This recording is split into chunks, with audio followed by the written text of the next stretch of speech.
I used to spend the night in hotel parking lots. What was I gonna do? I ain't had nowhere to stay, so I lived in the car. I had $35. And I said, come on, God, man, I've been trying to make this dream come true. You done left me out here like this.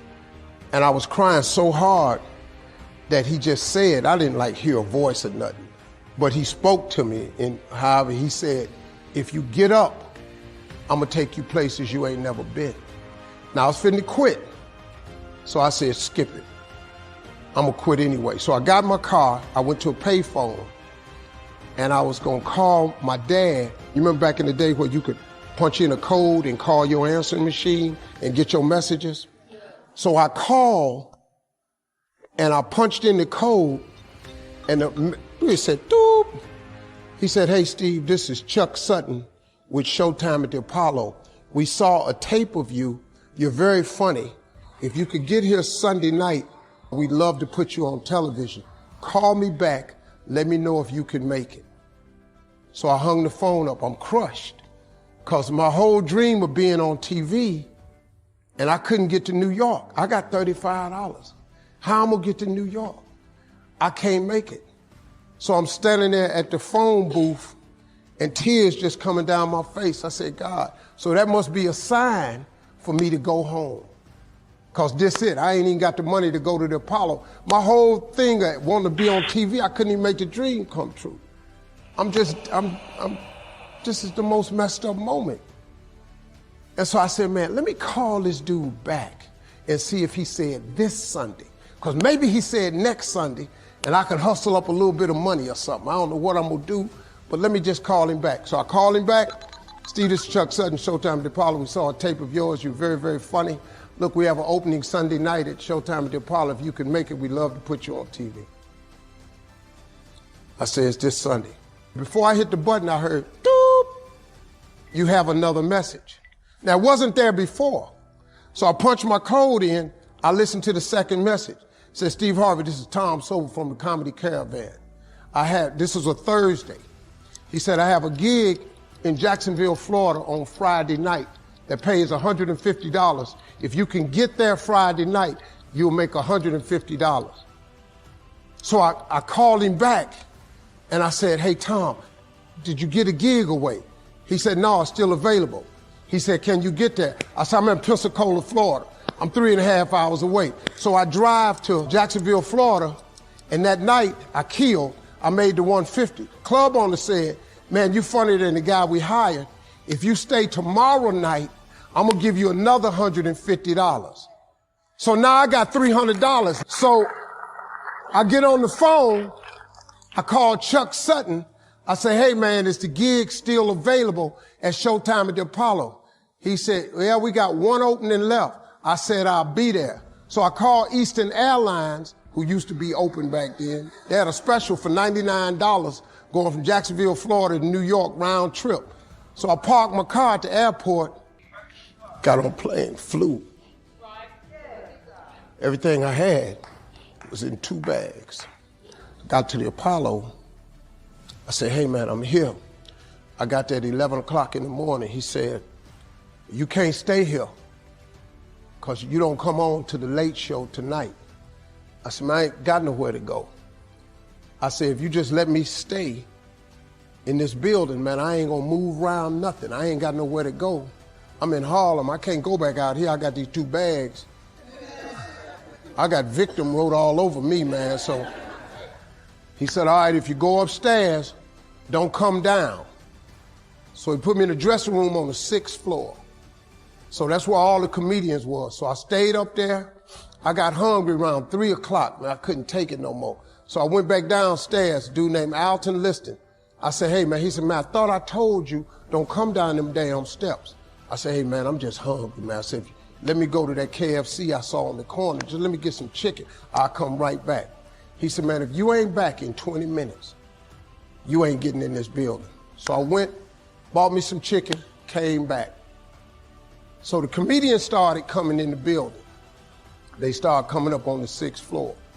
So I meet this guy named D.L. Hughley. I introduced myself. He introduced himself. I'm sitting there, another guy come in named Dwayne Johnson. Then this other dude walked in named Jamie Foxx. And I introduced myself. We don't know each other. Ain't none of us famous. It's 1991, man. They gave everybody the lineup. I was on the last show of the night. I don't go on to 11 at night. I done had this 4 pieces of chicken. I'm starving, man. That chicken done wore off. I'm nervous, man. I'm about to throw up. D.L. Hughley went downstairs. D.L. Hughley got booed off. Dwayne Johnson got booed off. Jamie Foxx went down there and got booed. They booed Jamie, then Jamie started singing. And then they started clapping. And Jamie had their ass, then he went back to them jokes, and they got his ass. So I'm walking down the steps and I see Jamie sitting on the steps. I said, hey man, hang in there. He said, man, that ain't never happened to me before, man. This is crazy. This Jamie Foxx, man, one of the most talented people in all of comedy. And now, you don't even know how nervous I am, man. I can't even. My breathing is shot because these dudes been booed. So I walk out. I had wrote this joke. Mike Tyson had got in a fight in Harlem with this heavyweight named Mitch Green. Mike Tyson had hit the dude in the eye in the store. Now, he was on the news, his eye was swollen. So the joke I wrote was, they was interviewing Mitch Green, and he was telling everybody what happened, but his eye took over the interview. And I wrote this joke that his eye started talking and was just, I tell you what happened. The heavyweight champ's fist is coming towards my face. I just said, Lord, Lord, Lord. And I wrote this whole joke about this dude's eyeball talking. And when the punch came, and all this here, the Apollo, man, they went crazy. They lost their mind. I got a standing ovation, man. I walked off stage, man, just started crying. I couldn't believe it. They paid me. I made $750 for being on TV for one night. I'd never made $750 telling jokes in one night. And so that was my first television appearance. A couple weeks later, Sinbad was the host of the show. He got this job on Different World. And so he quit. And so Mark Curry became the host. And then Mark Curry got hanging with Mr. Cooper, and he quit. And they came to me and said, would you come back to New York and host amateur night for us to just try you out? Oh, ain't no problem. And so I went to New York. I hosted amateur night, and I was killing. But every time we went to commercial break, I was supposed to let the warm-up act take over like Ruben does. But I knew not to let the warm-up act do that because he would change the attitude of the crowd because the Apollo was a wild place. So I stayed out there. I did the warm-up and the host. And I created a bond with that audience. And that's how I got on TV. It was my very first TV show. I hosted Showtime at the Apollo. I ended up being the longest running host in the history of Showtime Apollo. I did that show for 8 years. Nobody ever did it for 8 years. And that was my turn back moment. See, in your life, everybody has a turn back moment. You have a moment where you can go forward or you can give up. But the thing you have to keep in mind before you give up is that if you give up, the guarantee is it will never happen.